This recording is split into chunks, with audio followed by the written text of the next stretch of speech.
होती है lambda equals to H upon F B. तो ध्यान रखना, जब भी कोई mass particle wave nature show करेगा तो कौन सी इक्वेशन यूज करेंगे, de Broglie, lambda equals to H upon M B. बस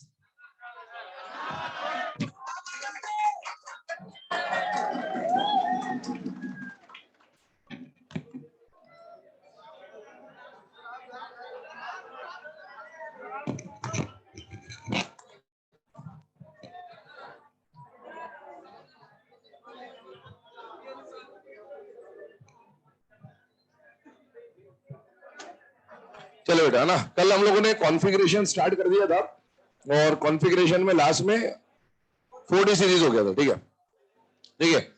कल हम लोगों ने इलेक्ट्रॉनिक कॉन्फ़िगरेशन में सबसे पहले ये पढ़ा था कि एस ब्लॉक का जनरल इलेक्ट्रॉनिक कॉन्फ़िगरेशन NS122 होता है, पी ब्लॉक का जनरल कॉन्फ़िगरेशन NS2 NP126 होता है, टी ब्लॉक का general configuration NS022 N-1 D 1 to 10 होता है। जीरो केवल और केवल कहां मिलेगा, पैलेडियम में। कल वो आ भी गया था लास्ट में हमने जब देखा था। इसके अलावा एफ ब्लॉक की जनरल कॉन्फ़िगरेशन आपको बताई 2 N-1 D 0 या 1 और N-2 F में क्या मिलेगा 1 to 14 आपको देखने को मिलेगा। ठीक है, कल हम लोगों ने 3D सीरीज में जो कंडीशन देखी थी वो ये देखी थी कि 3D सीरीज में D4 D9 आएगा, D3 और D5 D10 रिपीट होगा। लास्ट में जो हमने टेक्नीशियम की कॉन्फ़िगरेशन लिखी थी, मैंने बोला था टेक्नीशियम के बारे में एक पॉइंट हम लोग डिस्कस करेंगे बाद में। ठीक है, टेक्नीशियम का कॉन्फ़िगरेशन जो बन रहा था वो क्या बन रहा था बेटा, argon sorry krypton 4s2 3d5। ये कॉन्फ़िगरेशन है, किसका कॉन्फ़िगरेशन है, टेक्नीशियम का। अब अगर टेक्नीशियम का कॉन्फ़िगरेशन आप देखें, हाँ सॉरी 5s और 4d। ठीक है, तो टेक्नीशियम का ये जो कॉन्फ़िगरेशन बन रहा है, इस टेक्नीशियम के कॉन्फ़िगरेशन में एक बात ध्यान रखना, जितने भी कॉन्फ़िगरेशन है एलिमेंट्स के, एनसीईआरटी के अंदर ही बहुत सारे एलिमेंट्स के दो अलग अलग कॉन्फ़िगरेशन दिए हुए हैं। जैसे क्लास 11th में जो एनसीईआरटी का पीरियोडिक टेबल बना हुआ है, ठीक है, चैप्टर नंबर 3 में, वहां पर बॉक्स में हर एलिमेंट के सिंबल के साथ उनका कॉन्फ़िगरेशन भी लिखता है एनसीईआरटी।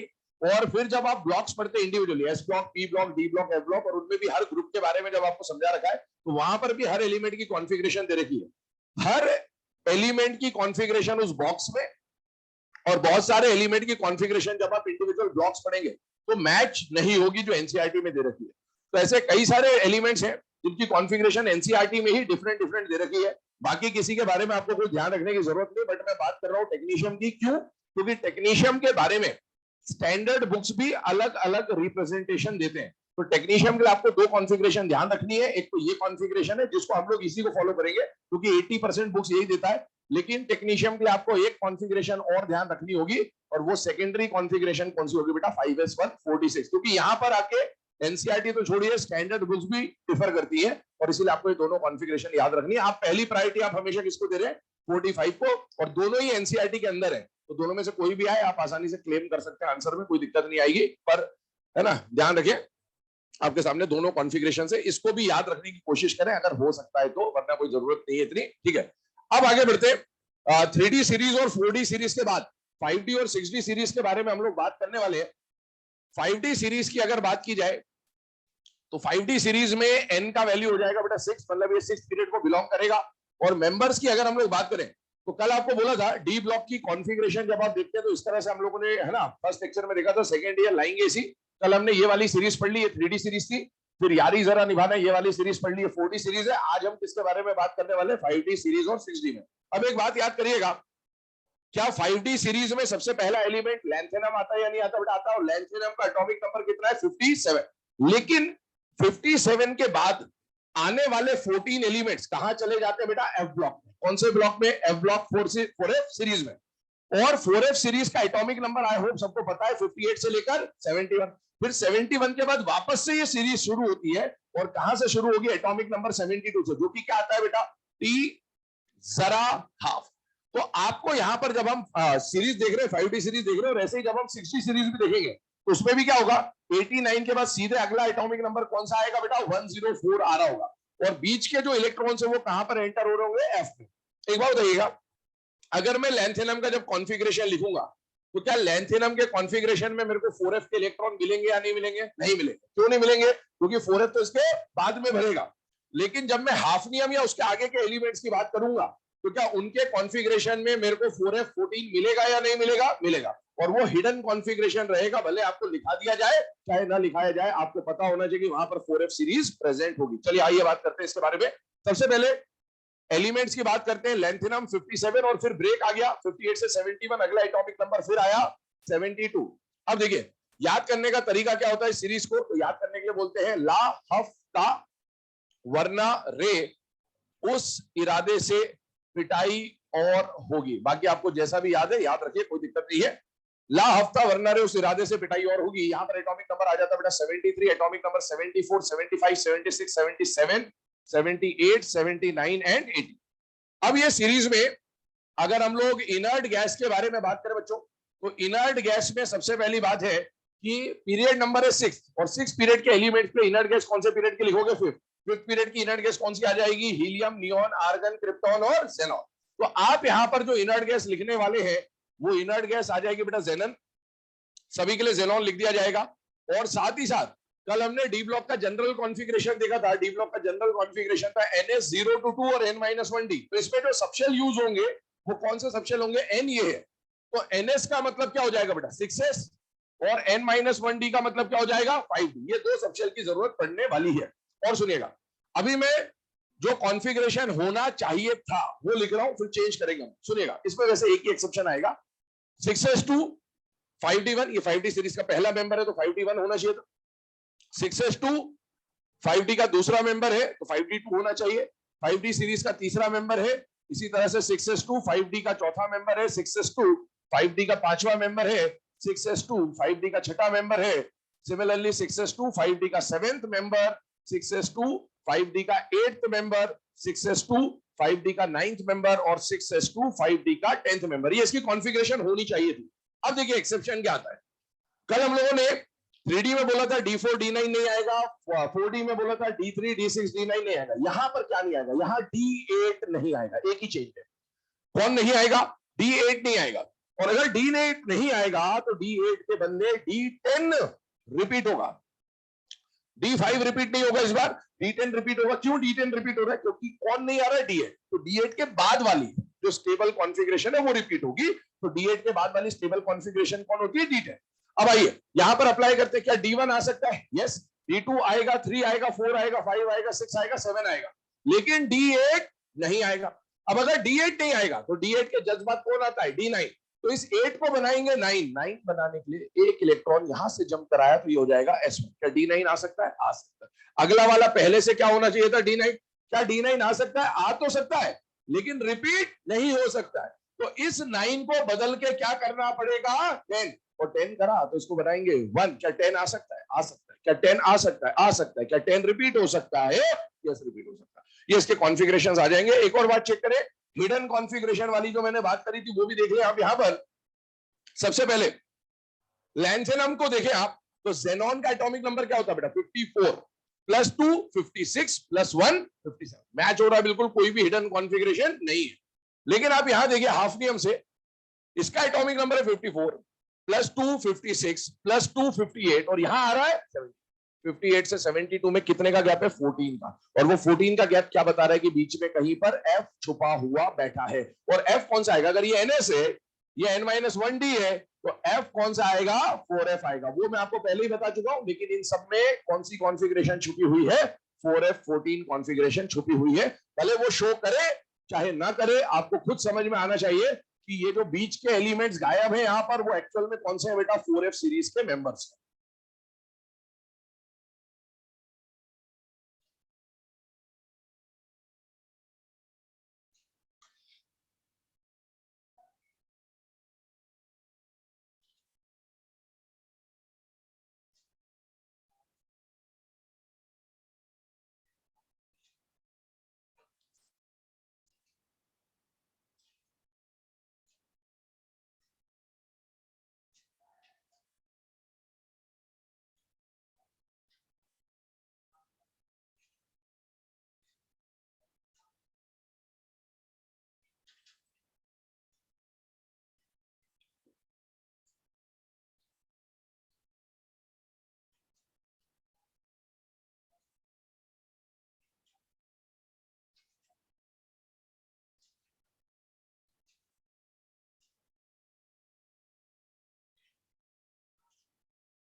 चलिए बेटा, है ना, यहां पर ध्यान देंगे अब 5D सीरीज के बाद डी ब्लॉक की लास्ट सीरीज के ऊपर हम लोग बात कर रहे हैं, और डी ब्लॉक का जो लास्ट सीरीज है दैट इज 6D सीरीज, है ना, 7th पीरियड को बिलोंग कर रहा है, और 7th पीरियड के लिए इनर्ट गैस यूज होगी बेटा 6th पीरियड की, और 6th पीरियड की इनर्ट गैस कौन सी आ जाएगी, रेडॉन। अब एक बार मेंबर्स के ऊपर जरा फोकस करिए, तो सबसे पहला जो मेंबर आ रहा है इसका वो कौन आ रहा है बेटा, एक्टिनियम, है ना। सेकेंड ईयर लाएंगे एसी, एसी से शुरू हो रहा है और आगे बढ़ेगा, लेकिन एसी के बाद 89 के बाद 90 से 103 वाले जो एलिमेंट्स है वो कहां जा चुके बेटा, 5F में, और 103 के बाद अगला एटॉमिक नंबर कौन सा आएगा, 104। तो ये 104 से लेकर 112 तक आईयूपीएसी नोमेनक्लेचर हम लोग ऑलरेडी फर्स्ट लेक्चर में देख चुके हैं। उसके अलावा सुनिए, आपको एक और बात बताई थी इनके बारे में, याद करने की कोशिश करिएगा। 104 से 118, 104 से 118 वाले जो एलिमेंट्स होते हैं इनके लास्ट 2 डिजिट आपको क्या बताएंगे, ग्रुप नंबर। तो बेटा डी ब्लॉक कहां से शुरू होता है, ग्रुप नंबर 3 से, और खत्म होता है ग्रुप नंबर 12 पर। तो 12 तक ही हमने दिखा दिया, 118 तक जाएंगे तो पी ब्लॉक पे पहुंच जाएंगे, अदरवाइज आप अभी आप देखिए इन सबके लिए अगर हम कॉन्फ़िगरेशन की बात करें तो रेडॉन तो आ गया, रेडॉन के बाद डी ब्लॉक की जो जनरल कॉन्फ़िगरेशन होती है वो होती है NS0 to 2 N-1 D 1 to 10। यहां पर n का वैल्यू आप क्या रख रहे होंगे बेटा, 7। तो कौन कौन से सबशेल काम में आएंगे, 7s और 6p। अब आप देखिए 7s, डी में इलेक्ट्रॉन तब जाएगा, पीरियोडिक टेबल का डिजाइन देखिए, डी में इलेक्ट्रॉन तब जाएगा जब s पूरा भरा हुआ होगा। तो आपने पहले s भर दिया, और ये 6D सीरीज का पहला मेंबर है, दूसरा मेंबर है, इस तरह से 6D का 9th मेंबर, 6D का 10th मेंबर, ऐसा कुछ होना चाहिए था। लेकिन अब इसमें एक्सेप्शन क्या आ रहा है, वहां पर एक्सेप्शन आ रहा है D8 नहीं आएगा, यहां पर एक्सेप्शन क्या है बेटा, D9 नहीं आएगा, उसके अलावा सब कुछ आएगा, कोई दिक्कत नहीं है। D1 आएगा, D2 आएगा, D3 D4 D5 D6 D7 D8 सब कुछ आएगा, D9 नहीं आएगा। अब अगर D9 नहीं आएगा तो D9 के बाद आपको उसको क्या बनाना है, एक नेक्स्ट वाला D9 के जज्बात कौन आएगा बेटा, D10। D10 बनाने के लिए एक इलेक्ट्रॉन कहां से जंप कराया होगा आपने, S से। क्या D10 आ सकता है, बिल्कुल आ सकता है। अगला वाला पहले से ही D10 है, आ भी सकता है और रिपीट भी हो सकता है, तो ये इतना सा चेंज है। फिर से इसमें हिडन कॉन्फ़िगरेशन की बात कर रहा हूं बेटा। एक्टिनियम जो है इसको देखिए, रेडॉन का एटॉमिक नंबर होता है 86, दिस इज 88 एंड 189, बिल्कुल मैच हो रहा है।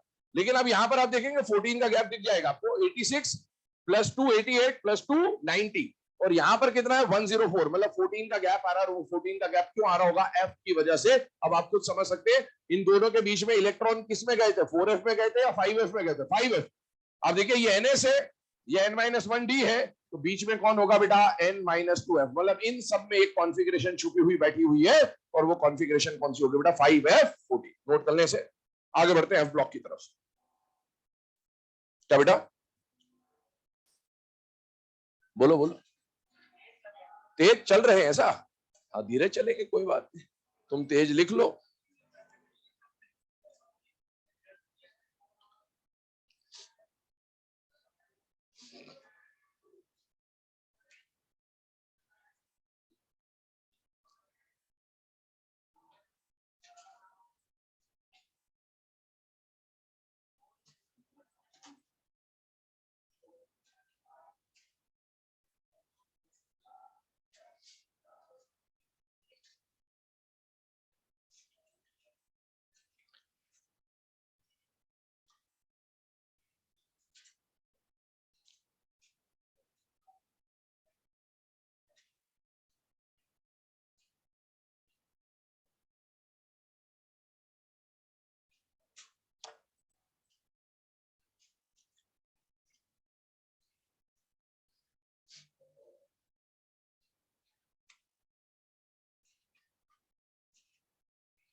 चलो बेटा ना, अभी यहां पर ये जो ऊपर एक पॉइंट मैंने लिखा हुआ है, ध्यान से देखिए, यहां पर ये जो लैंथेनम है और ये जो एक्टिनियम है, मतलब जिनके नाम पे लैंथेनाइट्स का नाम रखा गया है और जिसके नाम पे एक्टिनाइट्स का नाम रखा गया है, इन दोनों के बारे में एक पॉइंट लिखा हुआ है कॉमन, कि ये दोनों N+L रूल को क्या करते हैं बेटा, वायलेट करते हैं। They are exception of N+L rule, है ना। इसको समझने की कोशिश करें क्या हो रहा है।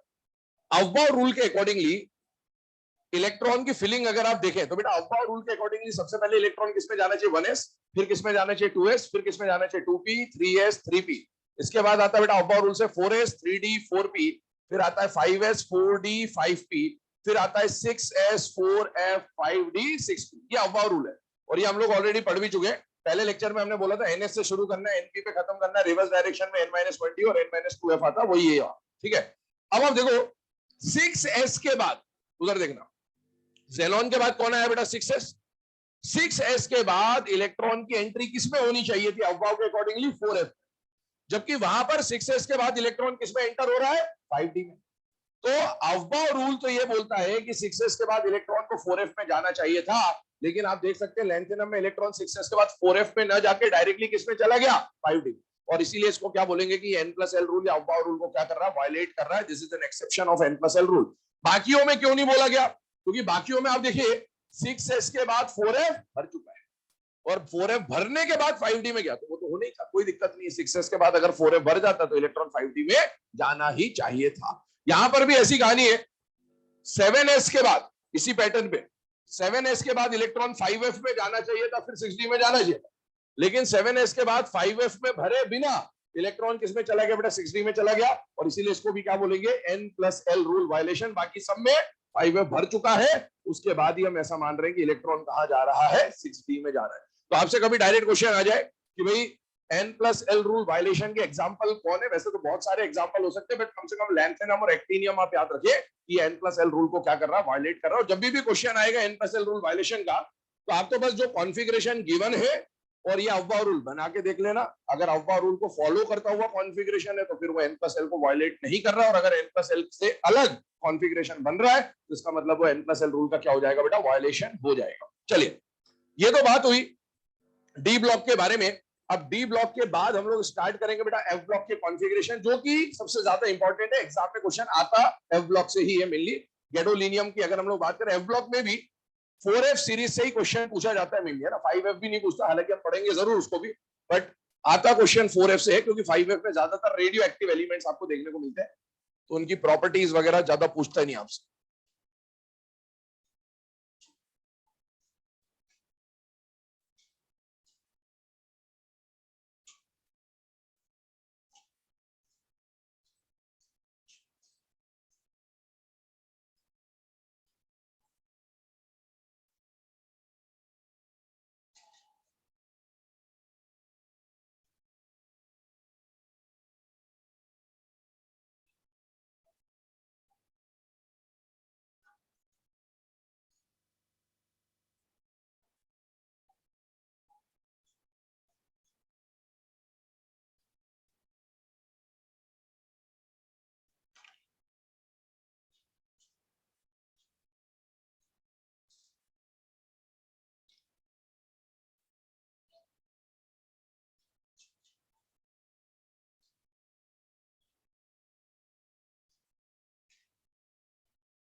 चलो बेटा यहां पर ध्यान देंगे हम 2 मिनट के लिए सब लोग। हम लोग स्टार्ट कर रहे हैं बेटा एफ ब्लॉक की कॉन्फ़िगरेशन, और एफ ब्लॉक में 2 सीरीज होती है, आपको पता है, एक तो 4F सीरीज जिसको लैंथेनाइट सीरीज बोला जाता है, और एक 5F सीरीज जिसको एक्टिनाइट सीरीज बोला जाता है। ठीक है, सबसे पहले एफ ब्लॉक का जनरल इलेक्ट्रॉनिक कॉन्फ़िगरेशन देखें, कल डिस्कस कर भी चुके। NS2 N-1D 0 और 1 N-2F 1 to 14। सबसे पहले अगर 4F सीरीज की बात की जाए तो बेटा ये जो F के साथ नंबर दिख रहा है 4, ये N-2 है, तो N का वैल्यू कितना हो जाएगा 6। तो हमें यह पता चल गया कि 4F series belongs to 6th period, ये हम लोग पहले से डिस्कस करते हुए आ रहे। और इनको लैंथेनाइट या फिर रेयर अर्थ मेटल बोला जाता है, क्योंकि पूरा एफ ब्लॉक मेटल है। कल बताया था मेटलॉइड्स के बारे में, पूरा एस ब्लॉक, पूरा डी ब्लॉक, पूरा एफ ब्लॉक क्या होता है, मेटल्स। और ये मेटल्स को रेयर अर्थ मेटल्स क्यों बोलते हैं, क्योंकि ये अर्थ में मिलता तो है लेकिन इसका परसेंटेज बहुत नेग्लिजिबल होता है अर्थ के अंदर, इसलिए इनको क्या बोला जाता है बेटा, रेयर अर्थ मेटल्स। आगे सुनिए, मेंबर्स को याद करने का तरीका पहले लेक्चर में बताया जा चुका आपको, सिर पर नदियां, प्रेम की समाई वगैरह इस तरह से चलेंगे। एटॉमिक नंबर 58 से लेकर कहां तक होता है बेटा सीरीज का 71, ये हो गया बात। अब इसके कॉन्फ़िगरेशन पे आते हैं। कॉन्फ़िगरेशन में क्योंकि ये एलिमेंट 6th पीरियड के हैं, तो इनर्ट गैस जो आप यूज करोगे वो कौन से पीरियड की होगी बेटा, 5th, और 5th पीरियड की इनर्ट गैस कौन होती है, ज़ेनॉन। इसके अलावा अगर बात करें तो n का वैल्यू 6 है बेटा, इसको अगर आप एफ ब्लॉक की जनरल कॉन्फ़िगरेशन में रखते हैं तो ns का मतलब क्या बनेगा 6s, n-1d का मतलब क्या बनेगा 5d, और n-2f का मतलब क्या बनेगा 4s। मतलब आपको लैंथेनाइट्स की कॉन्फ़िगरेशन में 3 सबशेल्स की जरूरत पड़ेगी, 6s, 5d और 4f। आगे सुनिएगा, अब इसकी कॉन्फ़िगरेशन जब आप फिल करने जाएंगे तो आपको यहां पर एक डायलॉग याद रखना है, वो है अब तक 56। क्या याद रखना है, अब तक 56। अब तक 56 मूवी है ना, नाना पाटेकर की पार्ट 1 पार्ट 2। ठीक है, तो अब देखिए अब तक 56 का कहने का मतलब क्या, अब तक 56 कहने का मतलब यह है कि ज़ेनॉन और 6s2 की फिलिंग करनी है आपको। ज़ेनॉन का एटॉमिक नंबर कितना होता है 54, और उसके साथ 2 इलेक्ट्रॉन भर दिए तो 54 + 2 कितना हो गया 56। मतलब आपको बिना कुछ सोचे समझे ज़ेनॉन और 6s2 को जरूर भर देना है, क्योंकि आप देख सकते हैं एफ ब्लॉक के ऊपर देखिए जनरल कॉन्फ़िगरेशन, एफ ब्लॉक की जनरल कॉन्फ़िगरेशन में NS के इलेक्ट्रॉन में कोई चेंज नहीं आएगा, NS2 को भरा एज इट इज रहेगा। चेंज किस में आएगा, D और F में चेंज आएगा, लेकिन NS में कोई चेंज नहीं आएगा, इसलिए NS2 फिक्स है। और इसीलिए आप पहले कितने इलेक्ट्रॉन भरेंगे, अब तक 56। अब तक 56 का मतलब हो गया ज़ेनॉन के साथ आपने क्या भर दिया बेटा 6s2। ठीक, आगे सुनिएगा, अभी आपने इन दोनों को मिला के, ज़ेनॉन और 6s2 को मिला के, 6s2 को मिला के अब तक 56 भर दिया। अब सोचिए अब तक 56 भरने के बाद कितने इलेक्ट्रॉन बच रहे हैं, 2। 58 थे, 56 भर दिए, कितने बचे 2, यहां कितने बचेंगे 3, ऐसे करते करते यहां बचेंगे 15 इलेक्ट्रॉन। ये कॉमन है, जो 4F में चल रहा है ऐसे ही 5F में भी होगा, वहां पर भी पहले एलिमेंट में 2 इलेक्ट्रॉन बचेंगे और लास्ट वाले इलेक्ट्रॉन एलिमेंट में 15 इलेक्ट्रॉन बचेंगे, फिक्स है ये बात। ठीक है, तो आप देखिए अब तक 56 भरने के बाद कितने इलेक्ट्रॉन बचे, 2, यहाँ कितने बचे 3, 4, 5, यहाँ पर कितने बचे 15। ये जो अब तक 56 भरने के बाद 2 से लेकर 15 इलेक्ट्रॉन बचेंगे, इनको मिला जुलाकर डी और एफ में भरना है, इनको मिला जुलाकर डी और एफ में भरना है। अब आपको अगर मिला जुला के डी और एफ में भरना है तो बात ये उठती है कि सर डी में कितने भरेंगे, एफ में कितने भरेंगे, ये कैसे पता चलेगा। ये ऐसे पता चलेगा कि आप देखिए एफ ब्लॉक का जनरल कॉन्फ़िगरेशन जब आप देख रहे हो तो डी में क्या हो सकता है, डी में या तो 0 हो सकता है या 1 हो सकता है। अगर आपको किसी तरीके से ये पता चल जाए कि कहां पर डी में 0 आएगा और कहां पर डी में 1 आएगा, तो आपको यह पता चल जाएगा कि जहां डी और 0 में 1 है, उसके अलावा बचे हुए इलेक्ट्रॉन आप कहां भर देंगे बेटा 4F। वो जो बचे हुए इलेक्ट्रॉन है 2 से लेकर 15, उनको मिला जुला के इसमें भरना है। इसमें से अगर इसकी फिलिंग आपको पता चल जाए तो बचे हुए इलेक्ट्रॉन आप कहां पहुंचा देंगे बेटा 4F में। और उसको याद रखने के लिए तरीका चलता है से गुड लक। क्या तरीका चलता है बेटा, से गुड लक। ये जो से गुड लक है, से गुड लक की बात करें अगर, तो कौन कौन आ रहा है बेटा, सीरियम, ये आ रहा है गैडोलिनियम जो सबसे ज्यादा बार एग्जाम में पूछा गया, और आ रहा है ल्यूटेशियम। से गुड लक जो है, इनसे गुड लक में D1 आएगा। क्या आएगा बेटा, D1 आएगा। हम लोग D की बात कर रहे हैं फिलहाल में ना, कि कहां पर D0 रखना है, कहां D1 रखना है। से गुड लक में क्या मिलेगा बेटा, D1 मिलेगा। रेस्ट ऑल, बाकी सब में D0 आएगा। अब आपको अगर D के इलेक्ट्रॉन की भी जानकारी हो चुकी है तो बचे हुए इलेक्ट्रॉन किसमें भर देना बेटा, F में। देखिए इधर ध्यान से 2 मिनट के, से गुड लक में D1 आएगा, से गुड लक इनमें D1 भर दिया, और बाकी सब में हमने क्या फिल कर दिया बेटा, D0। और आप याद करिए मैंने बोला था अब तक 56 भरने के बाद जितने भी बचे हुए इलेक्ट्रॉन होंगे वो मिला जुलाकर D और F में भरे जाएंगे। यहां पर कितने इलेक्ट्रॉन बच रहे थे? 2। ध्यान समझना फीलिंग को। 2 इलेक्ट्रॉन बच रहे थे, 2 में से डी में आपने कितना भर दिया? 1। तो बताइए एफ में कितना जाएगा? 1। यहां पर आए तो कितने इलेक्ट्रॉन बच रहे होंगे? 3 टोटल, है ना? 56 हटाने के बाद कितने बचेंगे? 3। तो 3 में से डी में क्या भरा? 0। तो यहां कितना आएगा? 3 का 3 आ जाएगा। यहां भी 0 ही है, तो ये 4 हो जाएगा, एक एक इलेक्ट्रॉन बढ़ता जाएगा, 5 6 7। अब यहां पर आना चाहिए था 8, लेकिन 8 में से एक इधर चला गया, तो क्या बचा? 7। रिपीट हो रहा है भैया। डी ब्लॉक में D5 और D10 रिपीट होता था। क्यों रिपीट होता था? स्टेबल था। तो F में स्टेबल क्या होगा? F7 और F14। तो F7 रिपीट हो रहा है, नीचे जाके लास्ट में F14 भी रिपीट होगा। आगे सुनिएगा, यहां पर आप आ जाए 64 में से जब आपने वो अब तक 56 माइनस किया, 64 में से 56 माइनस किया, आपको मिला 8 में से गुड लक में D1 आ गया, बचा हुआ D7 यहां आ गया। अगले वाले एलिमेंट में कितना आएगा? 9। और 9 में से आपने यहां कितना भरा है? 0। तो यहां क्या आ जाएगा? 9 आ जाएगा। वैसे ये 8 होना था, एक उधर चला गया, 9 होना था, वो भी इधर आ गया, तो 9 ही है एज इट इज। यहां ये 10 11 12 13 14 और फिर से 14। इसमें 15 मत भर देना कि एफ में 15 भर दो जल्दबाजी में ना, ध्यान रखिएगा। तो यहां पर से गुड लक में D1 आएगा, रेस्ट ऑल में D0 आएगा। वापस से तरीका देख लेना एक बार। सबसे पहले आपने एलिमेंट लिख दिए, एलिमेंट के बाद एक चीज कंफर्म है कि सारे लेंथेनाइड में अब तक 56 भरा जाएगा। अब तक 56 का मतलब है जेनॉन के साथ 6s2 सब में आएगा कॉमन। उसके बाद जो बचे हुए इलेक्ट्रॉन है, कितने इलेक्ट्रॉन बचेंगे? 2 से लेकर 15। वो मिला जुलाकर किसमें भरेंगे? डी और एफ में।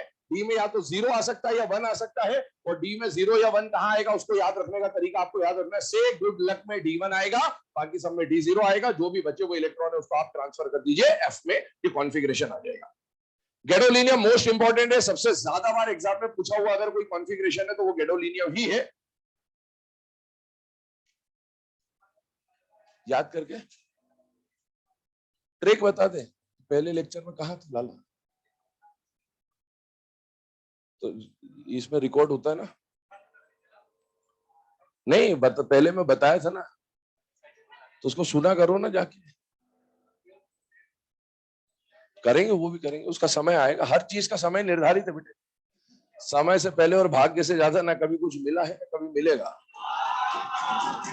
हर चीज का समय निर्धारित है, इंतजार करें सही समय का, है ना? याद करने का तरीका होता है, सिर पर नदियां प्रेम की समाई। लिख ले इतना पहले, फिर बता देना।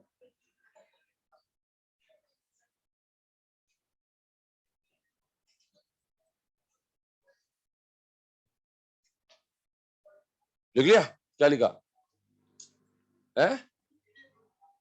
क्या बोला? सीने पे? मैंने बोला सिर पे, और तूने लिखा सब। तो अलग ही मजे ले रहा मतलब है। सिर पर नदियां प्रेम की समाई, यूं गदगद तब दिल हुआ।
चले बेटा, है ना, यहां पर फोकस करेंगे। 4f सीरीज के मेंबर्स के बाद अगर हम लोग बात करें, लास्ट जो कॉन्फ़िगरेशन हमें समझना है वो है 5f मेंबर्स के बारे में, ठीक है। 5f मेंबर्स की अगर बात करें तो 5f सीरीज को क्या बोला जाता है, नाइट भी बोला जाता है। और इसमें ये जो f के साथ 5 दिख रहा है, ये क्या रिप्रेजेंट कर रहा है बेटा, n-2। n-2 का वैल्यू अगर 5 है तो n का वैल्यू क्या होगा बेटा, 7। तो ये 7th पीरियड के मेंबर है। 7th पीरियड के मेंबर के लिए इनर्ट गैस कौन से पीरियड की यूज होगी बेटा, 6th पीरियड। और 6th पीरियड की इनर्ट गैस कौन होती है, रेडॉन। अभी मेंबर्स की बात करें तो यहाँ पर सीरीज जाती है 90 से लेकर 103। याद करने का तरीका आपको बोला हुआ है, तुम्हें पढ़ाओ न्यूज़पेपर, पुराने आम कम लिखे, कैफे में ऐश फरमाते मेडोना लारा, ठीक है, पूछ लेना, नहीं आता तो आसपास भी पूछ लेना, पता होगा बहुतों को। अब इसमें रेडॉन के बाद अब देखिए, यहां पर मैंने आपको क्या बोला था, यहां पर याद करने का जो मंत्र था वो क्या था बेटा, अब तक 56, ठीक है। उसके बाद से गुड लक वगैरह में हमने देखा कि कहां पर D1 आएगा, कहां नहीं आएगा। यहां पर आप देखिए वो अब तक 56 का सिग्निफिकेंस आप यहां पर समझिए। इनर्ट गैस तो पक्का है कि आएगा। कौन सा इनर्ट गैस आएगा, रेडॉन। रेडॉन का एटॉमिक नंबर क्या है, 86। और क्या 7s2 सब में कॉमन है बेटा, यस। तो वहां पर गैस और 6s2 मिला के क्या हो रहा था, 56। यहां पर इनर्ट गैस और 7s2 मिला के क्या हो रहा है, 88। तो हम यहां पर बोल देंगे वहां पर अब तक 56 था और यहां पर क्या है बेटा, अब तक 88। ये फिक्स है कि इतना तो आएगा ही आएगा। इतना आने का मतलब है आप उसको ऐसे लिखेंगे, रेडॉन 7s2, ये फिक्स। अब रेडॉन 7s2 लिखने के बाद जो भी इलेक्ट्रॉन बच रहा होगा उसको मिला जुलाकर आप किसमें भरेंगे, डी और एफ। वो बचे हुए इलेक्ट्रॉन कितने होंगे, देखिए 90 में से 88 हटा है, क्या बचेगा, 2। यहाँ 3, यहाँ 15। जैसे वहां 2 से 15 बच रहा था, यहां पर भी 2 से 15 बच रहा होगा। अब उस 2 से 15 में कहां पर D0 आएगा, कहां पर D1 आएगा। जैसे से गुड लक में आपको पता आएगा, कहां भी आपको पता चल जाए कि कहां पर D1 आएगा, तो बचे हुए इलेक्ट्रॉन आप किसमें फिल कर देंगे, F में। अब कैसे करना है, इधर देखिए, ये जो PAUNP है, ये तीनों को देखें, इसको हम लोग बोलेंगे पवन। क्या बोलेंगे बेटा, पवन, है ना, लाइन से आ रहे हैं बिल्कुल, पवन। इसको बोलेंगे सिनेमा, इसको बोलेंगे लोरी। क्या बोलेंगे, सिनेमा और लोरी। तो इसको याद कैसे करेंगे, इसको याद करेंगे कि पवन ने लोरी गाकर सिनेमा देखा। कौन सा सिनेमा देखा, 1D सिनेमा देखा। कौन सा सिनेमा देखा, 1D सिनेमा। तो इसको याद क्या करेंगे, पवन ने लोरी गाकर 1D सिनेमा देखा, या पवन ने लोरी गाकर सिनेमा देखा। कौन सा सिनेमा देखा, 1D सिनेमा देखा, ठीक है। और सुनिए, इसमें एक अलग ही बात है, वो है थोरियम के बारे में। थोरियम जो है पहला एलिमेंट जो है सीरीज का, एफ ब्लॉक के अंदर, एफ ब्लॉक के एलिमेंट्स के अंदर n-1d में इलेक्ट्रॉन की क्वांटिटी क्या होनी चाहिए, या तो 0 या 1। थोरियम इकलौता ऐसा एफ ब्लॉक का एलिमेंट है जहां पर आपको D0 या D1 नहीं मिलता है, या एक्सेप्शनल फॉर्म में थोरियम के साथ आपको क्या मिलता है बेटा, D2 मिलता है। और ये सबसे अलग बात है, पूरे एफ ब्लॉक की कॉन्फ़िगरेशन से अलग ही कॉन्फ़िगरेशन दिखाता है। जैसे हम लोगों ने कल बात करा था कि डी ब्लॉक के जनरल कॉन्फ़िगरेशन बोले थे, एक NS0 to 2, और मैंने बोला कई बार NS1 to 2 भी लिख देता है। वैसे ही एफ ब्लॉक में भी दो कहानी बन सकती है। एफ ब्लॉक की जनरल कॉन्फ़िगरेशन NS2 तो पक्का है, n-1d में 0 और 1 भी लिख सकते हैं, या n-1 के d में 0 से 2 तक भी लिखा जाता है, लेकिन एनसीईआरटी अभी तक 1 ही लिखता है। इसीलिए हम यही कॉन्फ़िगरेशन लेकर चल रहे होंगे। लेकिन आपको पता होना चाहिए थोरियम में कॉन्फ़िगरेशन में D1 नहीं आता है, क्या आता है, D2। अब इसको पर और बातें करते देखिए, पहले तो इसको याद करने की बात कर लेते हैं।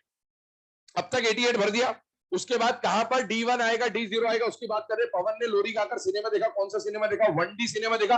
ये जो है इसको हम बोलेंगे थलाइवा। क्या बोलेंगे, थलाइवा को जानते हो, रजनीकांत को बोलते थलाइवा, या CSK धोनी थाला, थाला बोलते हैं ना। तो अब आपको जो पता हो वो देख लेना अपने हिसाब से, और कुछ याद आए तो याद कर लेना अपने हिसाब से। पवन ने लोरी गाकर सिनेमा देखा। कौन सा सिनेमा देखा, 1D। थलाइवा या थाला ने, इसने अगर पवन ने 1D सिनेमा देखा तो थलाइवा इससे एक कदम आगे रहेगा। रजनीकांत बोलेगा मैं 2D सिनेमा देखूंगा, ठीक है, तुम घर पे 3D देखना। पवन ने लोरी गाकर 1D सिनेमा देखा, थलाइवा ने कौन सा देखा, 2D सिनेमा देखा। अब आपको यहां पर देखिए, पवन की बात करें बेटा तो ये आ गया D1, ये आ गया D1, ये आ गया D1, लेकिन थलाइवा ने कौन सा सिनेमा देखा बेटा, D2, 2D सिनेमा देखा। सिनेमा की अगर बात करें तो 1D सिनेमा, और लोरी गाकर भी 1D सिनेमा। ये एलिमेंट्स ऐसे हैं जो आपको 1D के साथ, और बाकी क्या दिख रहा है बेटा, D2। Rest all, rest all में क्या आएगा बेटा, D0।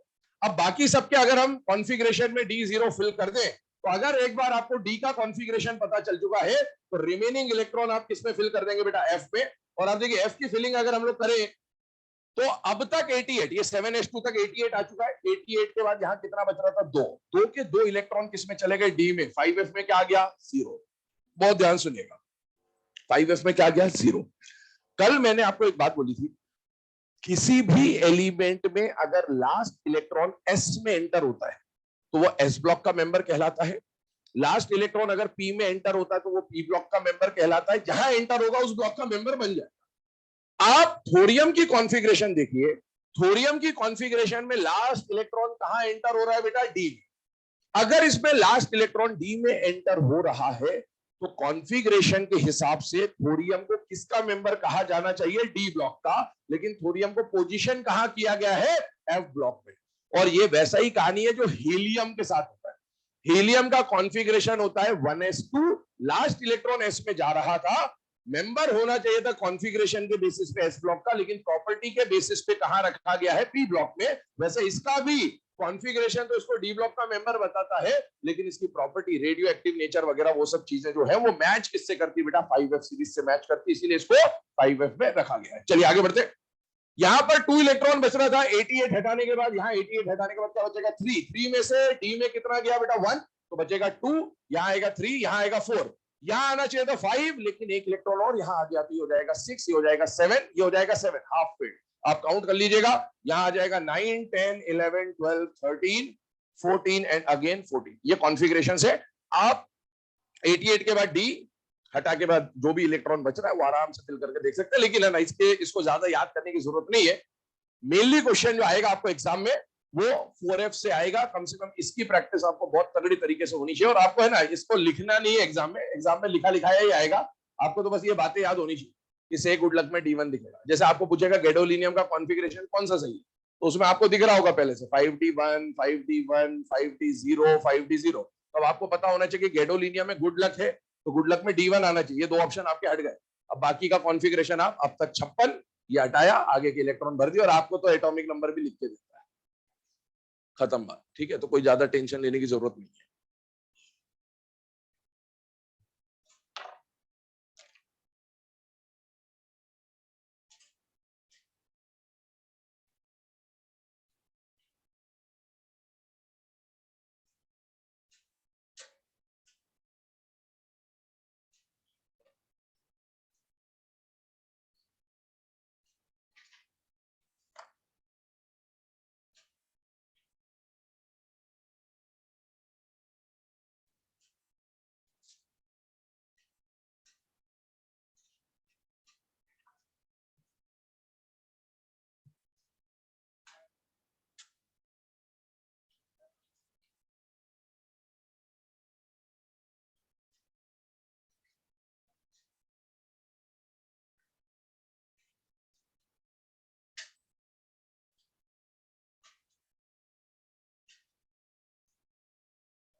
चलो बेटा, ना अब ये जो कॉन्फ़िगरेशंस अभी आपके सामने लिखे हुए हैं, इन कॉन्फ़िगरेशन से रिलेटेड एक और बात कर रहे हैं यहाँ पर। वो क्या है? अभी मैंने थोड़ी देर पहले आपको लैंथेनम और एक्टिनियम में बोला था N+L रूल का वायलेशन था। वैसे ही कुछ बात हम यहाँ पर कर ले रहे हैं 4f सीरीज के बारे में। ऐसा कि है ना, वायलेशन है तो बहुत सारी जगह, बट फिर भी जो मेन चीजें हैं उनके बारे में कम से कम आपको आइडिया होना चाहिए, सुना हुआ होना चाहिए कि ऐसा कुछ होता है। अब देखिए सीरियम को देखिए जरा ध्यान से गुड लक पे फोकस करिएगा क्योंकि वहीं पर दिक्कत आएगी। से गुड लक में अगर आप फोकस, तो बेटा 6s के बाद, अब वो रूल अभी थोड़ी देर पहले मैंने यहां लिखा था, तो ऐसा था 6s के बाद 4f के बाद 5d के बाद 6, ये कॉन्फ़िगरेशन होना चाहिए था। 6s के बाद इलेक्ट्रॉन किस में एंटर होना चाहिए था बेटा? कि 4f जब भर जाता तब इलेक्ट्रॉन किस में जाना चाहिए था? 5d की फिलिंग तो तब होती ना जब 4f पूरा भर जाता, लेकिन 4f पूरा भरे बिना इलेक्ट्रॉन क्या 5d में जाता हुआ दिख रहा है आपको? यस। इसका मतलब ये हुआ कि ये N+L रूल को क्या कर रहा है बेटा? वायलेट कर रहा है। तो अभी आपके सामने N+L रूल का एक वायलेशन आ गया। कौन आ गया बेटा? से।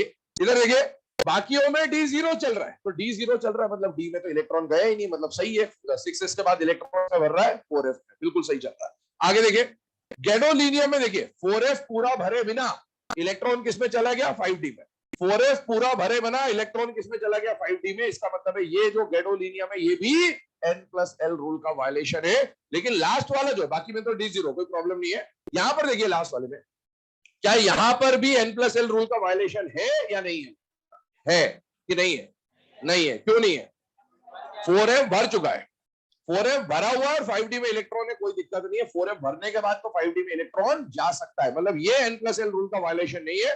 बट आपको पता होना चाहिए कि से और गुड मतलब सीरियम और गैडोलिनियम n+l रूल का वायलेशन कर रहे हैं यहाँ पर। ठीक है, तो कभी आ जाए क्वेश्चन तो आपको आइडिया होना चाहिए। वैसे ऐसे क्वेश्चन पूछेगा नहीं, लेकिन फिर भी n+l रूल का वायलेशन कैसे चेक करते हैं ये कम से कम आइडिया होना चाहिए।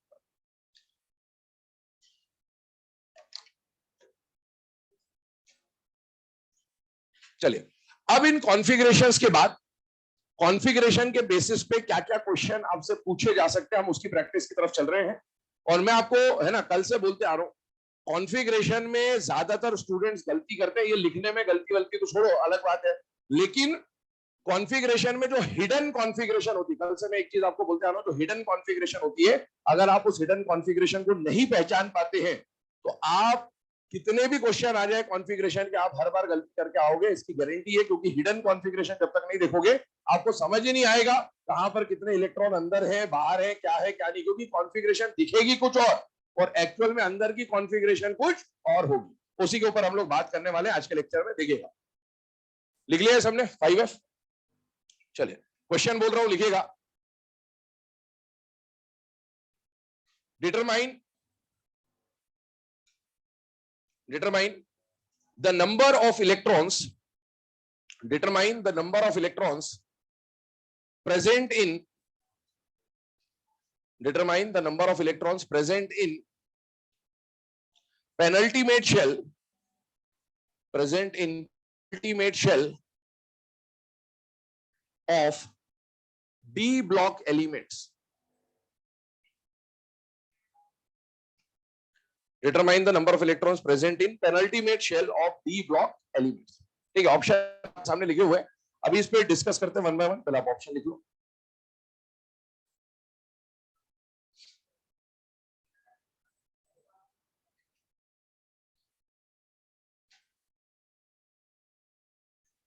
अब देखो, इस क्वेश्चन को या ऐसे टाइप के क्वेश्चंस को एग्जाम में जब आता है तो अप्रोच करने का तरीका क्या होगा, पहले उसके ऊपर बात करते हैं। एग्जाम में आपको ये क्वेश्चन आ गया, अब क्वेश्चन को अप्रोच कैसे करेंगे? सबसे पहली बात, आप पूछा है नंबर ऑफ इलेक्ट्रॉन्स, और किसके बारे में पूछा गया? S block, P block, D block, F block में से डी ब्लॉक, ये लिखा हुआ है क्वेश्चन में क्लियरली।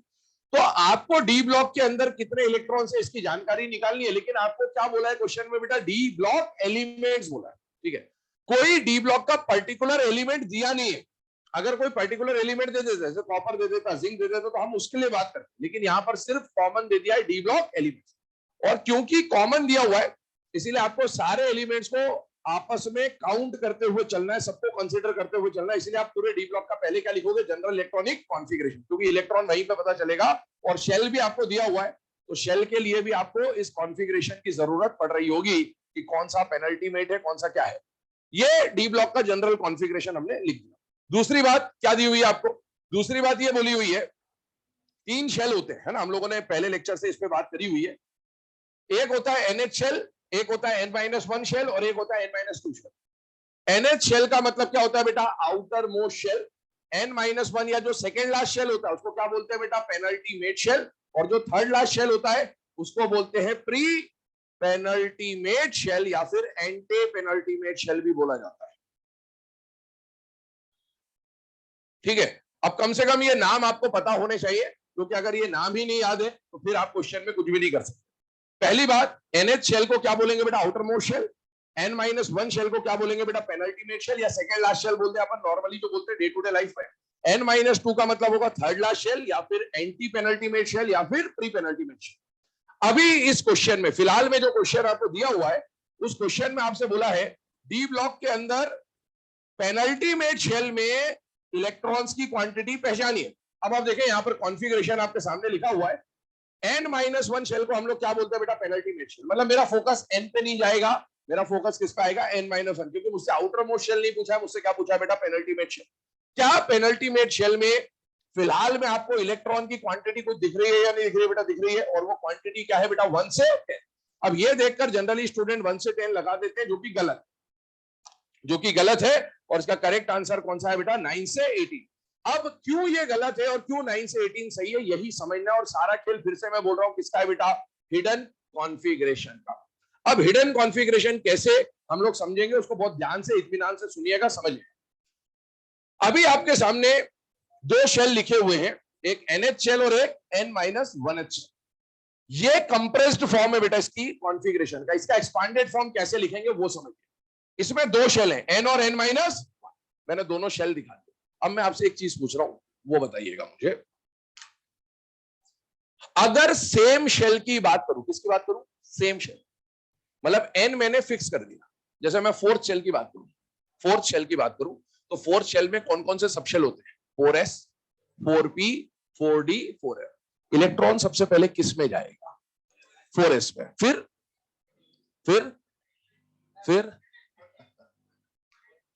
4s के बाद इलेक्ट्रॉन किस में जाएगा। अबे मैंने 3d तो दिया ही नहीं है, मैंने 4p में मैंने सब कुछ 4 दिया है आपको, 4s, 4p, 4d, 4f। 4s के बाद इलेक्ट्रॉन किस में जाएगा, 4p में। फिर किस में जाएगा, 4d में। फिर किस में जाएगा, 4f।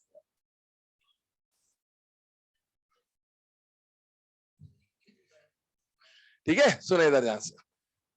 अव्वा रूल,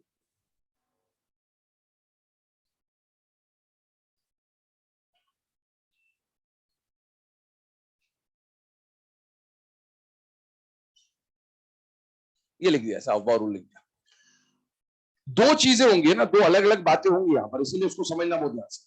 हमने पहले आने वाले शुरू वाले लेक्चर्स में ऐसा पढ़ा था कि किसी भी पीरियड की शुरुआत NS से होगी, पीरियड का खात्मा NP पे होगा, रिवर्स डायरेक्शन में N-1D, N-2F आएगा। ये हम पढ़ चुके हैं, ठीक है। और अभी जो मैं पूछ रहा हूं वो ये नहीं पूछ रहा हूं आपसे। यहां पर आप देख सकते हो ये जो आपको दिया गया है फिलहाल में, ये जो हम पढ़ रहे थे पहले पढ़ चुके हैं, इसमें शेल नंबर तो सेम है ही। अगर एक शेल N है तो दूसरा शेल N-1 है, तीसरा शेल N-2।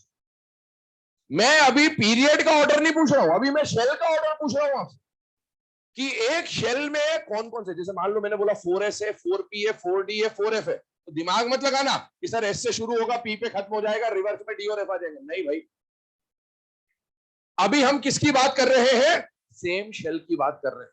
अगर शेल नंबर अलग अलग होते ना तब तो ये चल जाता, ये वाला जो पॉइंट पढ़ रहे हो, लेकिन अभी शेल नंबर सेम। आप देखो अव्वा रूल से समझिए, बताओ 4s को ढूंढो इसमें, अव्वा रूल में ये रहा 4s। मैं फोर्थ शेल की बात कर रहा हूं, शेल नंबर फिक्स है, ये ध्यान रखिएगा, NS या 4s। 4s के बाद इलेक्ट्रॉन किस में जाएगा, 4p। फिर किस में जाएगा, 4d। फिर किस में जाएगा, 4f। अगर मैंने शेल नंबर सेम रखा है तो इलेक्ट्रॉन के फिल होने का ऑर्डर हमेशा पक्का है कि सेम शेल के अंदर इलेक्ट्रॉन हमेशा पहले S में जाएगा, फिर उसी शेल के P में जाएगा, फिर उसी शेल के D में, और फिर उसी शेल के F में। भले S और P के बीच में कोई और दूसरा सबसेल भर गया हो चलेगा, लेकिन उस शेल के लिए तो हमेशा पहले S में, फिर P में, फिर D में, फिर F। बीच में जो भरेंगे वो दूसरे शेल के होंगे, ये बात समझ में आनी चाहिए। तो अगर मैं सेम शेल के लिए बात करूं तो ये बात हमेशा ध्यान रखिएगा, अगर शेल नंबर सेम रखा, आपने फिक्स रखा, तो इलेक्ट्रॉन हमेशा पहले S, फिर P, फिर D, फिर F। लेकिन अगर आपने शेल नंबर अलग अलग कंसीडर करने का प्लान कर लिया है तो इलेक्ट्रॉन पहले NS में जाएगा, फिर N-2F में जाएगा, फिर N-1D में जाएगा, और फिर NP में जाएगा। ये कब है, जब शेल नंबर अलग है, और ये कब है, जब शेल नंबर सेम है। आइए यहां पर इसी बात को हमें यूज करना है, और इसको समझे बिना आप ये क्वेश्चन कर नहीं सकते, या इस टाइप के क्वेश्चन कर नहीं सकते। आइए अब मैं यहां पर दो शेल की कहानी समझ रहे हैं हम लोग, एक N और एक N-1। मान लो अभी मैंने शेल फिक्स कर दिया, NH शेल की बात कर, बताइए सेम शेल में इलेक्ट्रॉन सबसे पहले किस में जाएगा, sp-df में से S में। किस में जाएगा, S में। क्या यहां पर कॉन्फ़िगरेशन में आपको ऐसे दिखा रखा है, यस, तो आप उसको एज इट इज लिख दो, क्योंकि S से पहले सेम शेल में S से पहले इलेक्ट्रॉन क्या किसी में फिल हुआ होगा, नहीं। जब भी जाएगा सेम शेल में S के बाद ही उसके P या D या F पे जाएगा, और आपको S दिखा रखा है, मतलब S के बाद इलेक्ट्रॉन इसमें किसी में नहीं गया है। आइए अगला शेल आपको कौन सा दे रखा है, N-1। ऊपर देखिए आपको N-1 का क्या दिखा रखा है, D। मैंने शेल फिक्स कर दिया, मैं अब N-1 की बात कर रहा हूं। अगर N-1 के D में इलेक्ट्रॉन गया है तो क्या n-1 के d में डायरेक्टली इलेक्ट्रॉन जा सकता है या पहले n-1 का s और n-1 का p भी भरा होगा? s और p भरा होगा, n-1 की बात कर रहा हूं। जब n-1 का s भर चुका होगा, n-1 का p भर चुका होगा, तभी जाके n-1 के d में इलेक्ट्रॉन जा सकता है, वरना जा ही नहीं सकता। और अगर आपको n-1 का d दिखा रखा है, इसका ये मतलब निकलता है कि n-1 d तक तो इलेक्ट्रॉन गया है, और ये अगर गया है तो इससे पहले कहां कहां गया होगा इलेक्ट्रॉन? s भी भरा होगा, p भी भरा होगा, तब जाके d का तो जो कॉन्फ़िगरेशन है वो एज इट इज लिख दो, उसकी कोई दिक्कत नहीं है, d में 1 से 10 इलेक्ट्रॉन जा सकता है। अब आप देखिए, क्वेश्चन में आपसे पूछा था कि डी ब्लॉक एलिमेंट्स के पेनल्टीमेट शेल में कितने इलेक्ट्रॉन होते हैं। अब आपको हिडन कॉन्फ़िगरेशन आपने एक्सपांड कर लिया, अब आपको आंसर दिखेगा, और आंसर क्या दिखेगा? भैया ये तो फिक्स है, ये तो फिक्स है, 2 और 6, चेंज तो केवल डी होगा, तो 8 इलेक्ट्रॉन तो पक्के हैं, और अगर डी में 1 इलेक्ट्रॉन आ गया तो टोटल एसपीडी मिला के कितना हो जाएगा? 9, n-1 में 9, और अगर मैंने डी को मैक्सिमम फिल कर दिया तो 2 + 6 + 10 कितना हो जाएगा? 18, मतलब रेंज कितना बनेगा बेटा? 9 से लेकर 18। अब आपसे इसमें और क्या क्वेश्चन पूछ सकता है? अगला क्वेश्चन ये पूछ सकता है, सारे क्वेश्चन लिखा नहीं सकते, मैं डिस्कस कर दे रहा हूं। For D block elements in the penultimate shell, maximum number of electrons can be 18, minimum number of electrons can be 9. For d block elements in outermost shell, the number of electrons can be 0 to 2, maximum number of electrons can be 2, minimum number of electrons can be 0. इस तरह के question आपसे frame करेगा। इसको लिखे, एक और question देखते हैं इसी टाइप का।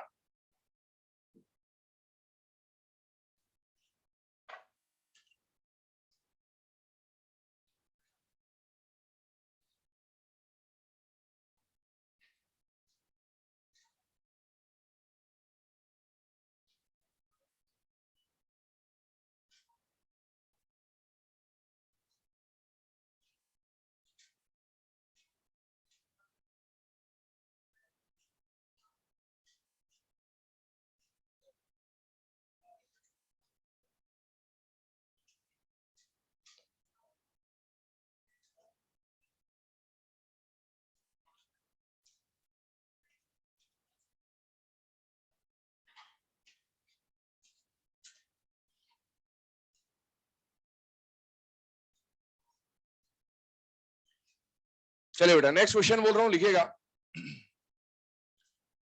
Determine the number of electrons, determine the number of electrons present in, determine the number of electrons present in pre-penultimate shell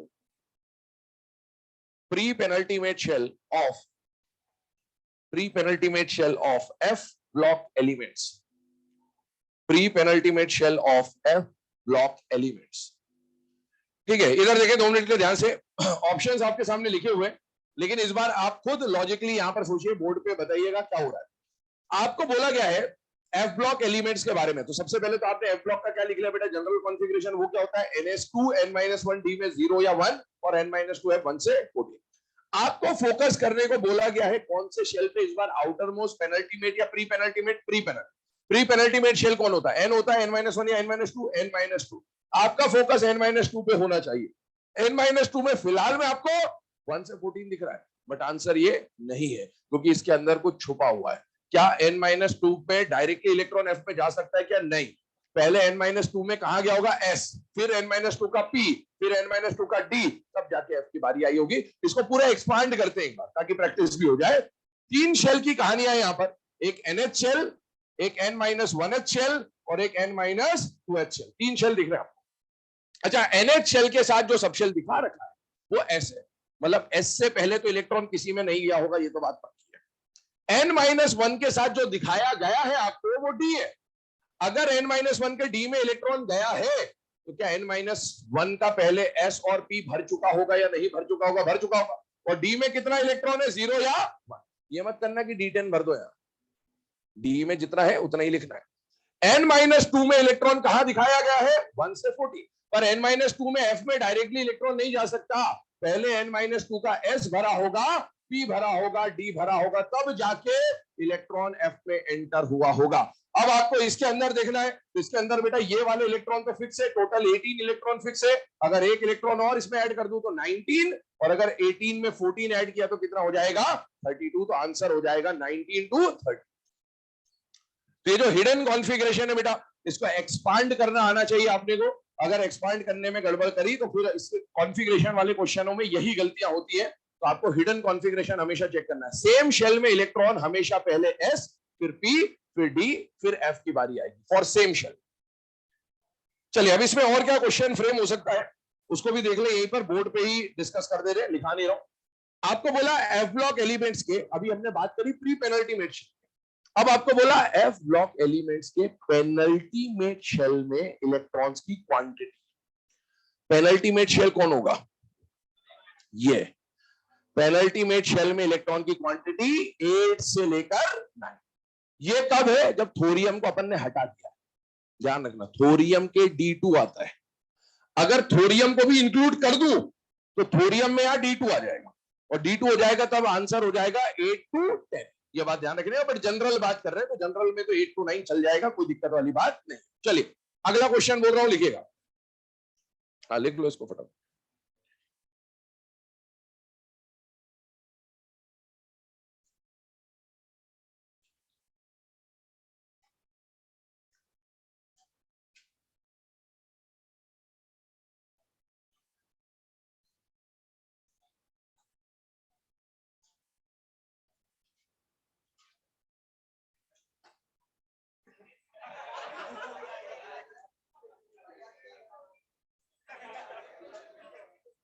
Holi है, छोड़ना मत। है? चलो क्वेश्चन लिखो। कहा जाना है? होली में? होली में कहा जाना होता है? होली में कहा जाना होता है? अलग ही लेवल पे, मतलब लेजेंडरी लेवल है ना। चलो लिखो यहां पर अगला question. Which of the following, वो तो ठीक है, उतना चलता रहता है। चलो लिखो, which of the following configuration, which of the following configuration represents alkaline earth metals? Which of the following configuration represents alkaline earth metals?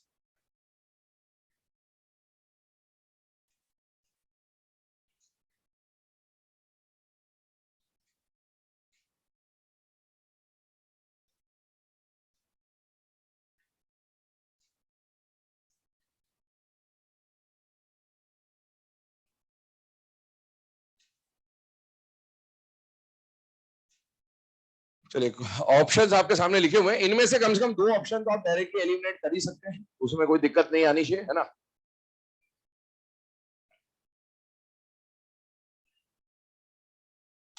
चलिए इधर देखेंगे 2 मिनट के, हम लोग बात कर रहे हैं अल्कलाइन अर्थ मेटल्स की। बेटा सबसे पहली बात आपसे पूछा गया अल्कलाइन अर्थ मेटल का जनरल कॉन्फ़िगरेशन क्या होगा। तो पहली बात, अल्कलाइन अर्थ मेटल कौन से ब्लॉक को बिलोंग करता है? S block. अच्छा, एस ब्लॉक में जनरल कॉन्फ़िगरेशन होता है NS122, लेकिन हम बात किसकी कर रहे हैं बेटा? अल्कलाइन अर्थ मेटल, और अल्कलाइन अर्थ मेटल का पर्टिकुलर कॉन्फ़िगरेशन क्या होता है? NS2। तो इतना तो अपने को पता है कि अल्कलाइन अर्थ मेटल NS2 होना चाहिए। तो NS2 के बेसिस पे ये और ये फर्स्ट और सेकंड ऑप्शन तो एलिमिनेट हो गया, क्योंकि इसमें तो NS1 दिया हुआ। अब बात आके फंसती है NS2 वाले ये 2 ऑप्शंस में कि NS2 तो सर दिख रहा है, लेकिन ये जो N-1 के साथ लिखा हुआ है, इसकी कहानी समझनी अपने को जरूरी है। क्या कहानी है वो समझिए। पीरियोडिक टेबल, पहले लेक्चर से मैं इस तरह से आउटलाइन डायग्राम आपको बनाते हुए दिखा रहा हूं, क्योंकि सारा कहानी यहीं पे छुपा हुआ है कॉन्फ़िगरेशन का। अब देखिए, अगर एलिमेंट को, alkaline earth metal S block का एलिमेंट है, एस ब्लॉक का एलिमेंट होने के लिए क्या चीजें जरूरी है वो समझिए। कोई भी एलिमेंट एस ब्लॉक का तब कहा जाएगा जब लास्ट इलेक्ट्रॉन NS में एंटर होगा। ये बात तो ठीक है। अब बताइए, अगर एस ब्लॉक का मेंबर होना है तो इलेक्ट्रॉन NS में होना चाहिए। NS में क्या क्या होना चाहिए? या तो 1 या 2। अभी हम अल्कलाइन की बात करेंगे तो 2 ही आएगा, लेकिन हम पूरे एस ब्लॉक की बात कर रहे हैं फिलहाल में। एस ब्लॉक का मेंबर होने के लिए NS में 1 या 2 होना चाहिए। लेकिन अगर आप ये बताइए, NS में 1 या 2 होने के साथ साथ अगर NP में एक भी इलेक्ट्रॉन चला गया तो वो एस ब्लॉक का मेंबर रह जाएगा या पी ब्लॉक का बन जाएगा? पी ब्लॉक का। क्योंकि याद करिए, पीरियड का ऑर्डर NS से शुरू होगा, एनपी पे खत्म होगा, n-1d n-2, भरते तो ऐसे ही थे। तो अगर ns के बाद np में इलेक्ट्रॉन पहुंच गया तो वो s ब्लॉक का नहीं है, क्योंकि लास्ट इलेक्ट्रॉन तो कहां जा रहा है, p में, वो p ब्लॉक का बन जाएगा। तो अगर s ब्लॉक का मेंबर होना है तो ns में तो इलेक्ट्रॉन होना चाहिए, लेकिन np में इलेक्ट्रॉन नहीं होना चाहिए। आप बताइए इसकी कॉन्फ़िगरेशन में कहीं पर np में इलेक्ट्रॉन है क्या? नहीं, ये तो n-1 है, np में तो कहीं भी इलेक्ट्रॉन नहीं दिया हुआ है। और सुनिए, अगर s ब्लॉक का मेंबर होना है तो ns में 1 या 2 होना चाहिए, लेकिन n-1d में इलेक्ट्रॉन नहीं होना चाहिए। क्यों? क्योंकि अगर ns के बाद n-1d में इलेक्ट्रॉन चला गया तो ये s ब्लॉक का मेंबर नहीं बचा, ये d ब्लॉक का मेंबर बन जाएगा बेटा। और इसीलिए अगर s ब्लॉक का मेंबर होना है तो np तो 0 होना चाहिए, लेकिन n-1d 0 होना चाहिए। n-1 के s में इलेक्ट्रॉन हो चलेगा, p में इलेक्ट्रॉन हो चलेगा, लेकिन n-1 के d में इलेक्ट्रॉन नहीं होना चाहिए। और सुनिए, ये भी नहीं है मान लीजिए, लेकिन अगर ns में इलेक्ट्रॉन है और साथ ही साथ n-2 f में इलेक्ट्रॉन चला गया तो फिर वो किसका मेंबर बन जाएगा, f ब्लॉक का।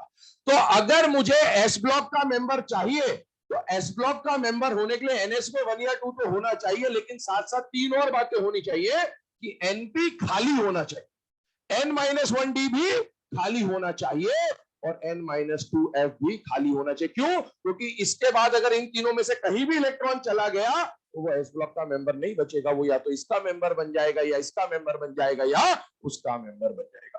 तो एक स्टेटमेंट बोल रहा हूं, साइड में कहीं पर लिख लेना, फिर बात करते हैं क्वेश्चन की, है ना, हिंदी में लिख लेना। एस ब्लॉक मेंबर होने के लिए, एस ब्लॉक मेंबर होने के लिए ns 1 या 2 होना चाहिए।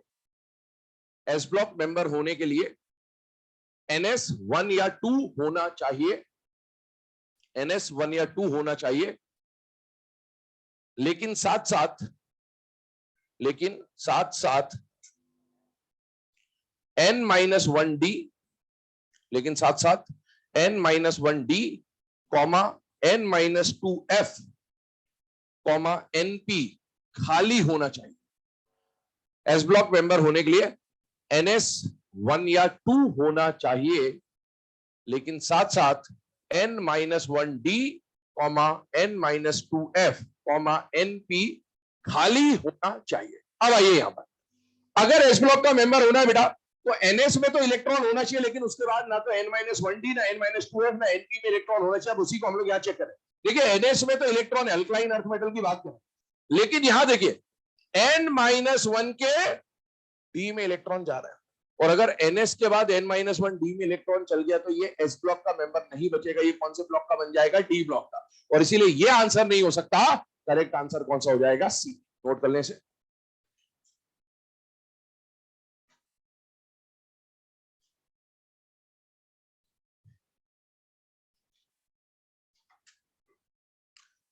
अगला क्वेश्चन लिखिए अब इसके बाद, for element with atomic number 106, for element with atomic number 106, which of the following configuration, for the element with atomic number 106, which of the following configuration will be appropriate, which of the following electronic configuration will be appropriate?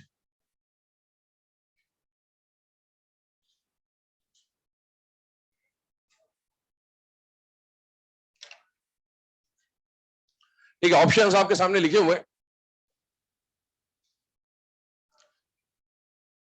अब ये जो question अभी आपको दिया गया फिलहाल में, है ना, ये क्वेश्चन अगले टॉपिक का वैसे तो, बट इसके बारे में हम लोग डिस्कस कर चुके हैं बहुत सारी बातें, इसीलिए हम इसको पहले कवर करने की कोशिश कर रहे हैं।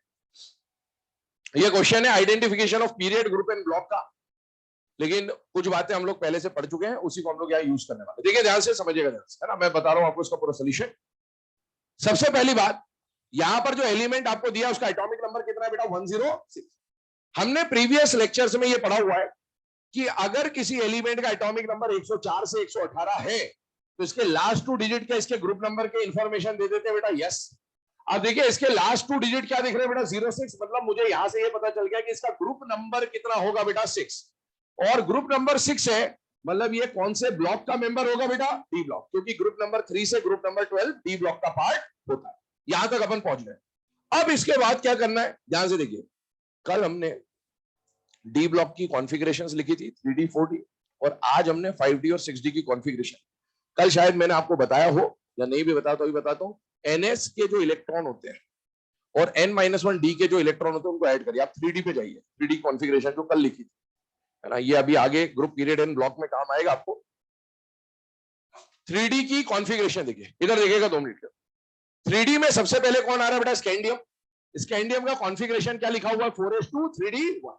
और जिंक का कॉन्फ़िगरेशन क्या लिखा हुआ है? देखें 4s2 3d10। ऐसे बीच में बहुत सारी कॉन्फ़िगरेशन आपके साथ। आप NS का जो इलेक्ट्रॉन है और N-1D का जो इलेक्ट्रॉन, इसको ऐड करिए, क्या आ रहा है? 3। क्या ये स्कैंडियम का ग्रुप नंबर है? भाई scandium, titanium, vanadium, chromium, zinc, ऐसे ही तो बढ़ता है। और डी ब्लॉक 3 से लेकर कहां तक जाता है? 12। आप इन दोनों को ऐड करो, क्या 12 आ रहा है?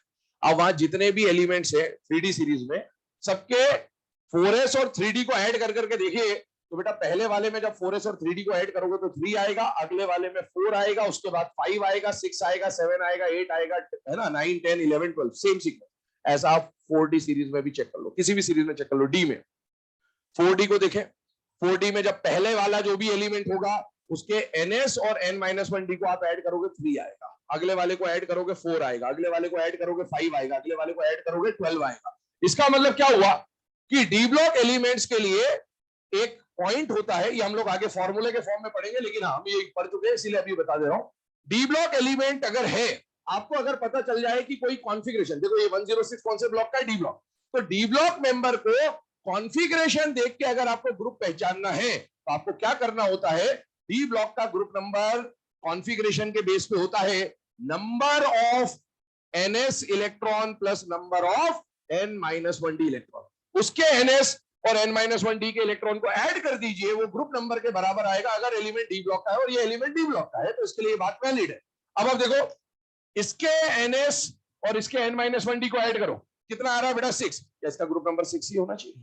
तो क्या ये आंसर हो सकता है? यस, हो सकता है। फिलहाल क्या ये 0 और 6 को ऐड करने पे भी 6 आएगा बेटा? यस, मतलब ये भी आंसर हो सकता है। 1 और 6 ऐड किया 7, ये बिल्कुल नहीं होगा। 2 और 6 ऐड किया 8, ये बिल्कुल नहीं होगा। अब आप बात फंसेगी यहां पर ए और बी।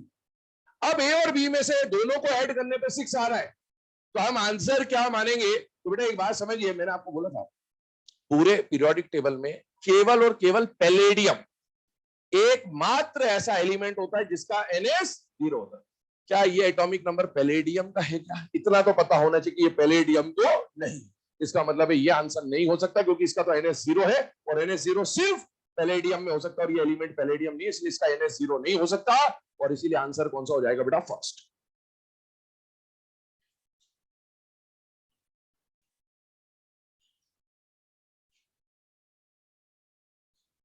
चलिए नेक्स्ट क्वेश्चन लिखिएगा। हाँ लिख लो उसको फटाफट।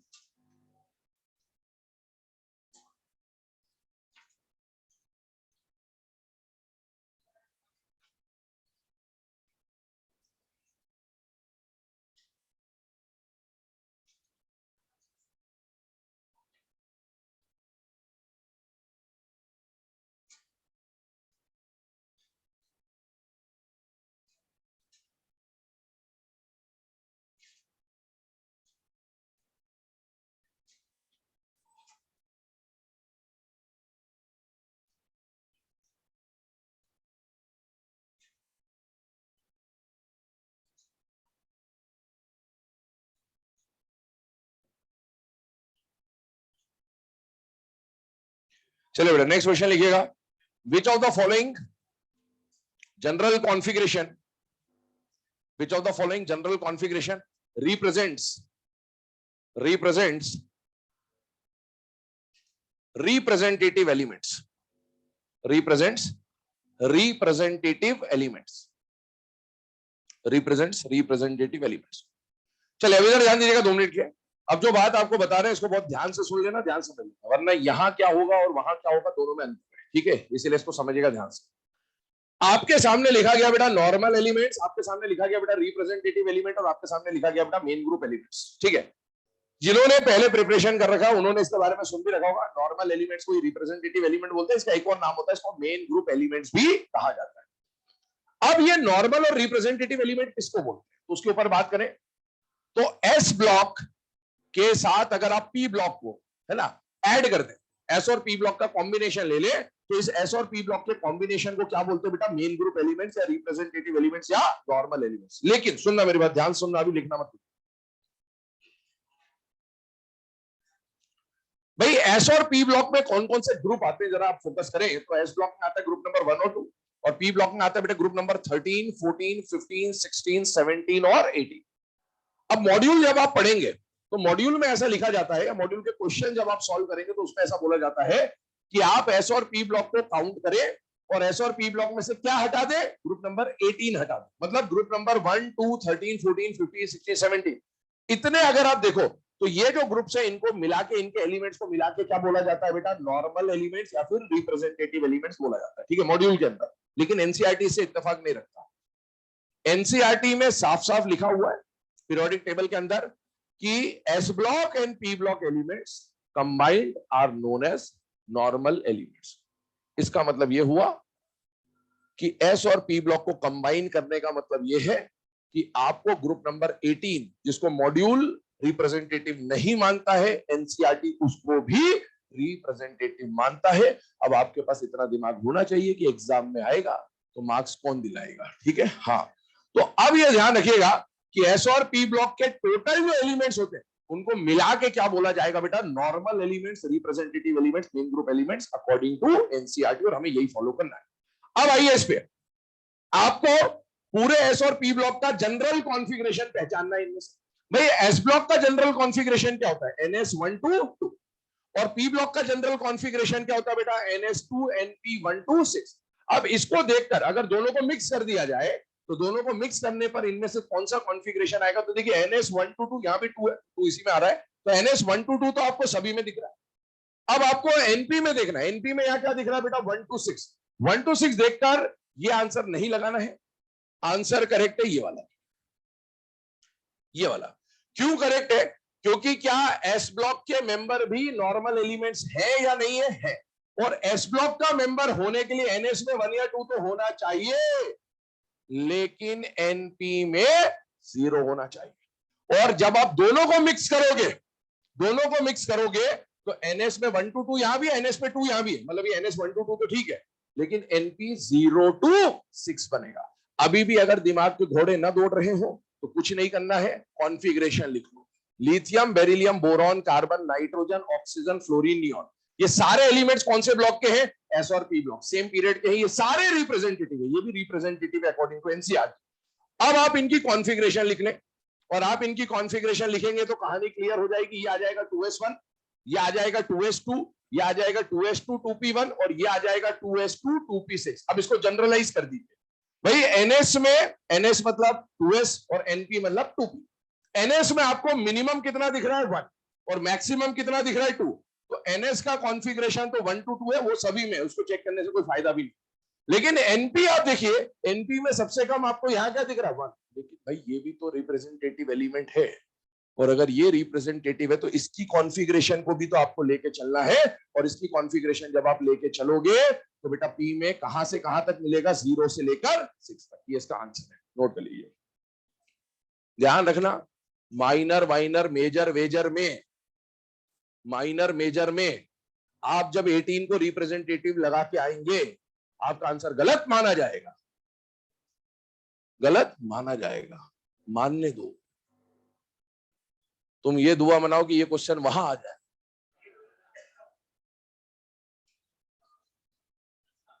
सुपड़ा साहब 4 नंबर गए सबके, 5, हाँ ठीक है, 4 ही मानता अपन को।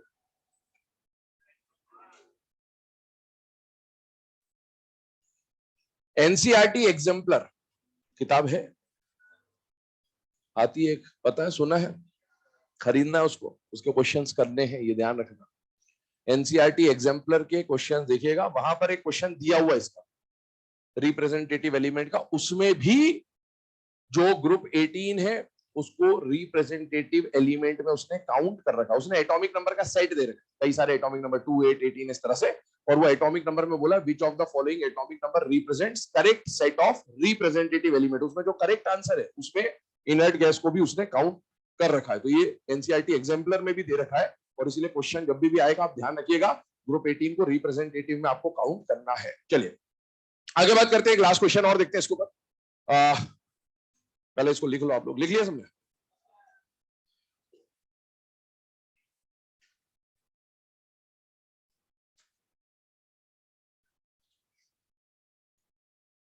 कल हाँ छुट्टी है कल तो भी।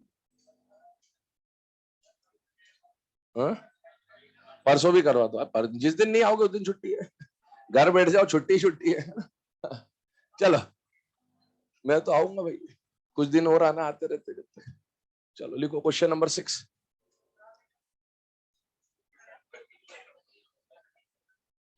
लिखो question number 6। Which of the following set correctly represents correctly represents maximum number of electrons? Which of the following set correctly represents maximum number of electrons in outermost shell of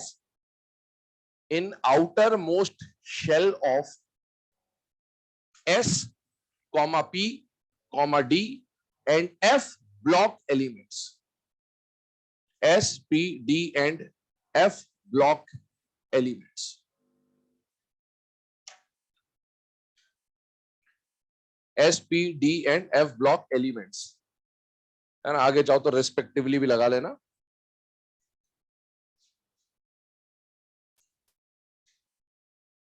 ठीक है, ऑप्शंस बोर्ड पे लिखे हुए हैं। अब इनमें से आपको एसपीडीएफ ब्लॉक के आउटर मोस्ट शेल के करेक्ट है ना इलेक्ट्रॉन्स का रिप्रेजेंटेशन बताना है, कौन सा ऑप्शन इसको करेक्टली रिप्रेजेंट कर रहा होगा। करेक्ट आंसर कौन सा हो जाएगा इसमें से? Third is the correct answer. इसके अलावा आपके दिमाग में कुछ भी आ रहा है ना, तो गलत है वो। क्यों गलत है, कारण समझिएगा इसका। आपसे बोला गया है बेटा ब्लॉक के बारे में, ये ध्यान रखना, एसपीडीएफ सब शेल नहीं पूछता पहली बार। तो अगर किसी के मन में 10, 14 ऐसा कुछ आ रहा है तो गलत है, क्योंकि सब शेल नहीं पूछा, आपसे क्या पूछा है? एलिमेंट्स। सुनो मेरी बात, अगर एलिमेंट एस ब्लॉक का है तो एस ब्लॉक के एलिमेंट्स का जनरल कॉन्फ़िगरेशन क्या होता है बेटा? NS1 to 2। अगर एलिमेंट पी ब्लॉक का है तो पी ब्लॉक के एलिमेंट्स का जनरल कॉन्फ़िगरेशन होता है बेटा NS2 NP1 to 6। अगर एलिमेंट डी ब्लॉक का है तो डी ब्लॉक का जनरल कॉन्फ़िगरेशन होता है बेटा NS0 to 2 N-1 D1 to 10। और अगर एलिमेंट एफ ब्लॉक का है तो बेटा एफ ब्लॉक का जनरल कॉन्फ़िगरेशन होता है NS2 N-1 D 0 और 1 और N-2F में 1 से 14। ठीक है, ये 1 to 14 है, आप समझ जाइएगा यहां पर। आइए अब आपसे क्वेश्चन में पूछा गया कि एसपीडीएफ ब्लॉक के आउटर मोस्ट शेल के maximum electron. Outermost shell मतलब कौन से शेल पे ध्यान देना? एन पे, N-1 पे या N-2 पे? एन पे, मतलब एस ब्लॉक के भी एन पे ध्यान देना है, पी ब्लॉक के भी एन पे ध्यान देना है, पूरा एन है। डी ब्लॉक के भी एन पे ध्यान देना है और एफ ब्लॉक के भी एन पे ध्यान देना है। बेटा N-1 को देखने से कोई फायदा नहीं है, N-1 या N-2 को देखने से कोई फायदा नहीं, क्योंकि आउटर मोस्ट शेल पूछा है। अब आप बताइए एस ब्लॉक के आउटर मोस्ट शेल में कितने मैक्सिमम इलेक्ट्रॉन है? तो ये तो देखना ही नहीं था आपको, क्योंकि आंसर सभी के सेम है। अब एक बात बताओ, बचपन से एक बात पढ़ते आ रहे हो, आउटर मोस्ट शेल में ज्यादा से ज्यादा 8 इलेक्ट्रॉन हो सकते हैं, ये पढ़ा है आपने कई बार। यहां पर आउटर मोस्ट शेल में कितने इलेक्ट्रॉन दिखा रखे हैं? 10, या